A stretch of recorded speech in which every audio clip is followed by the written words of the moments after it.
Arlene, Dunn, welcome. Thank you very much. Thank you for being Pleasure here. to be here.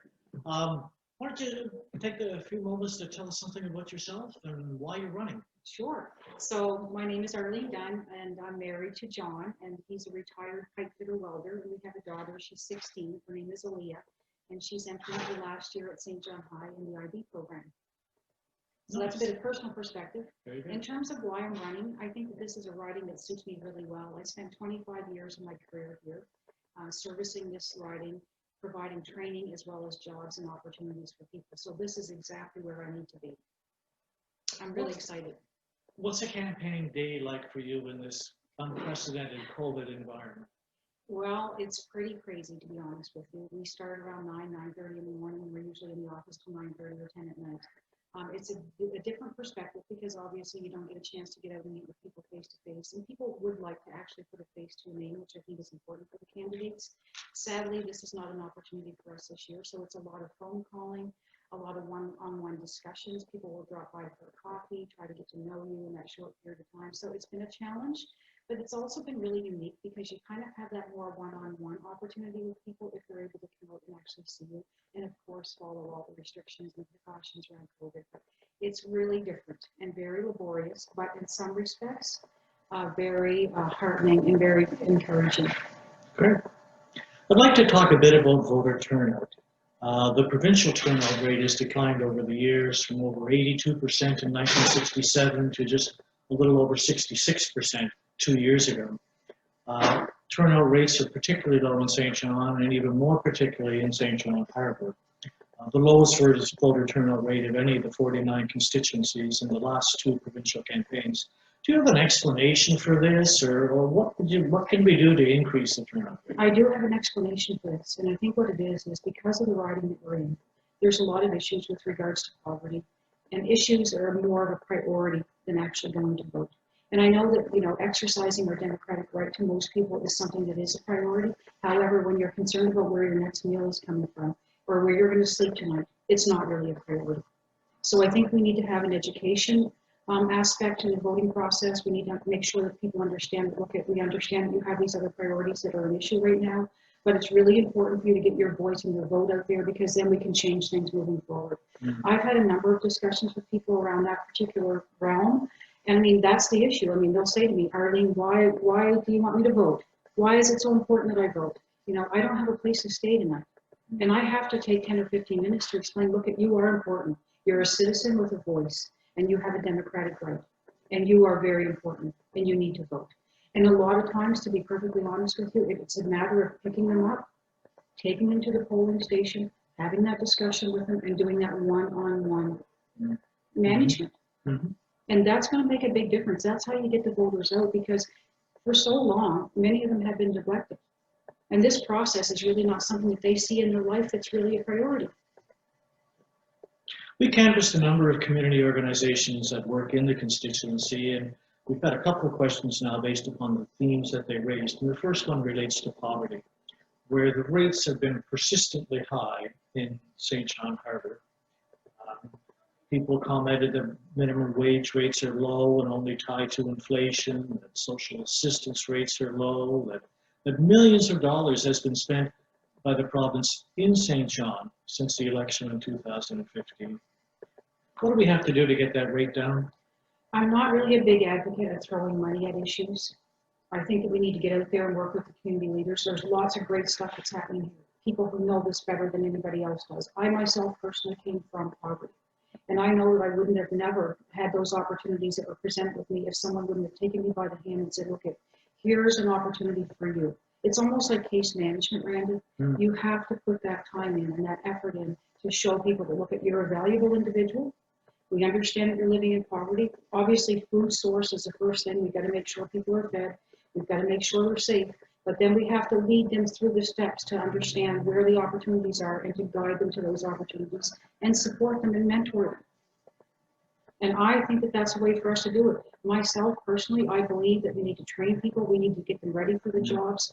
Throwing money at a situation may or may not help in some respects, but I'm a big advocate for saying, here's an opportunity to build a career for yourself, to get a good wage, to earn a good living so you can go out and you can live like we're supposed to. I look at housing as a basic human right. We all should have that opportunity.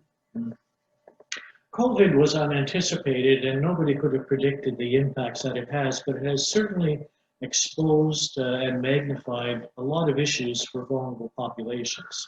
Food security, isolation, mental health issues.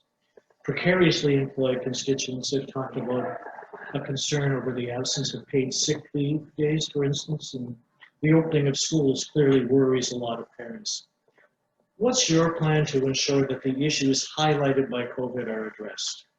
Well, first of all, I think that New Brunswick is a world leader when it comes to COVID. Sadly, I mean, this thing happened, and of course, no one knew what was coming. And, no one knew the outcomes or how the whole thing was going to progress. But I think, from my previous role at a national level, I can tell you, New Brunswick has really got a spotlight on it because of the fact that we were the first ones to shut down. We're the first ones to reopen. Our jobs are coming back quicker than anyone. Our economy is rebounding quicker than anyone. So these are all things that we have led. And I think that that's going to attract a lot of people globally. They're going to have their eyes on New Brunswick because of our leadership and how we've done this. So I think moving forward, someone always has to be the first. That's what leadership is. Sadly, I think New Brunswick has got this wonderful track record. We have to progress. We have to move on. I've got some mixed concerns with regards to COVID and return to school because I have a daughter who's going back to school. However, I had the discussion with her and I said, what do you think about this whole situation? She's going to be in school a couple days a week or 3 days a week, and then it's going to rotate because she's in grade 12. And she said, Mom, I'm a bit concerned. But she said, I think that we need to follow all the safety precautions. And she said, over and above that, she said, I really don't want to stay home for 5 days because I don't learn that well at home. She would rather be in a classroom setting. And Randy, my career really has all been about safety my entire life. So I believe in building a safety culture, and we can do it. And we've already showed it here in New Brunswick. New Brunswick is leading the country around COVID. We need to continue doing that. In my previous job at the Hebron Project Employers Association, we built an oil platform with 350 million persons hours without a lost time injury. It was all about building that safety culture. And I think we can do it here in the school. I think we're already shown, we've demonstrated that we're leaders. Why not continue on that track? I'd like to ask a question about health. New Brunswick has the second highest rate of disability in the country.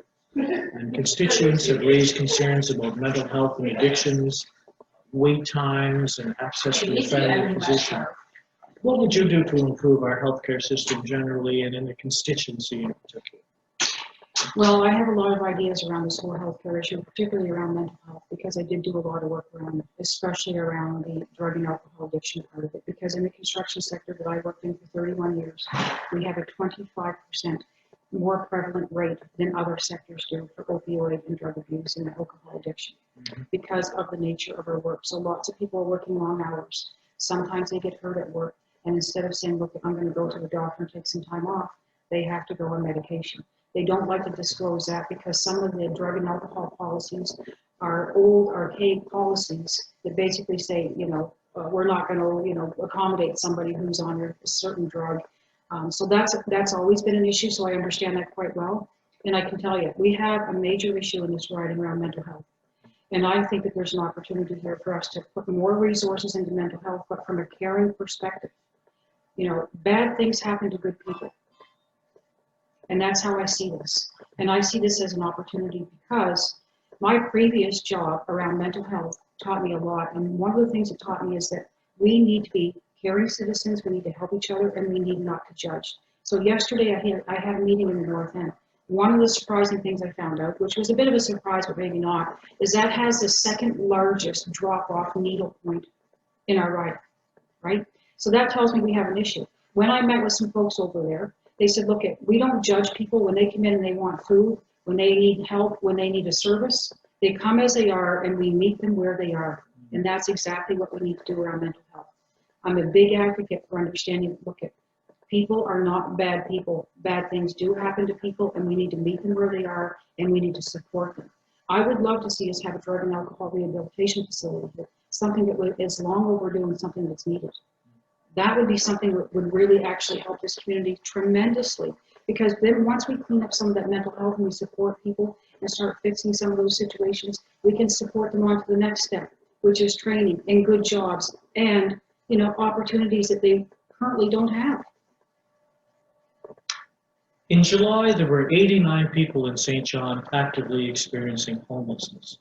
men, women, young, old. Concerns were raised about discharge planning in hospitals and jails, for instance, and concerns about systems discharging people into homelessness. What does the province need to do to end homelessness?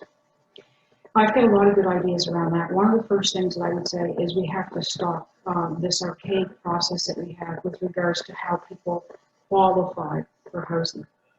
Line 150 should not be the determinant on your income tax return in terms of whether or not you get a place and whether you're deserving and whether you get the credit score that you need to get into housing. That's absolutely ridiculous. An example of that is this. If you're somebody who's a single parent mom, for example, and you're making maybe a median income, line 150 could be the thing that determines whether or not you get housing. It is the thing that determines it. It's one of them. So you go in to have a meeting with somebody, they say, well, bring in line 150 of your return. You show line 150, automatically, you don't meet the requirements to get housing.